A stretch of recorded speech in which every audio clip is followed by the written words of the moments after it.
Madaktari mara nyingi wakija kwa mgonjwa ambaye yupo kwenye hali mbaya sana, wakati mwingine huwa wanakuja kumshika katika miguu, wanambonyeza bonyeza, wanamshika hiyo miguu yake, mtazamo. Au wakati fulani madaktari huwa wanakuja wanaminya hizi chuchu hizi za mgonjwa, wanazivuta.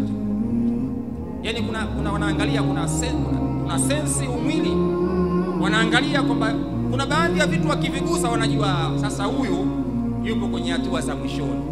Na mgonjwa vile vile kinachoanza kufa ni miguu yake. Kigusa miguu na baridi, roho ya mwanadamu ndio inatoka.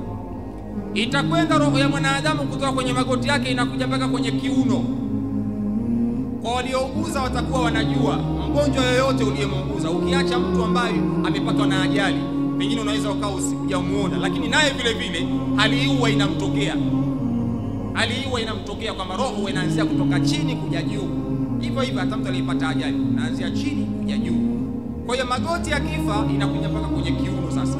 Kwa hiyo kuanzia huko juu na chini kunakuwa hakuna mawasiliano. Kwa waliouguza watakuwa wanajua hiki kitu kwamba inafika hatua mgonjwa huko chini kunakuwa hakuna mawasiliano, juu ndo kunakuwa na mawasiliano. Roho ya mwanadamu inapita kwenye stage hiyo, inakuja mpaka kwenye kiuno.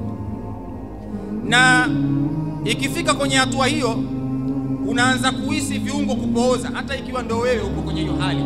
Ukianza kuhisi viungo kupooza kuanzia miguu, magoti kuja mpaka kwenye kiuno, unahisi kupooza na ni mgonjwa, ni ishara ya kwamba sasa wewe ni baba jeni, bye bye.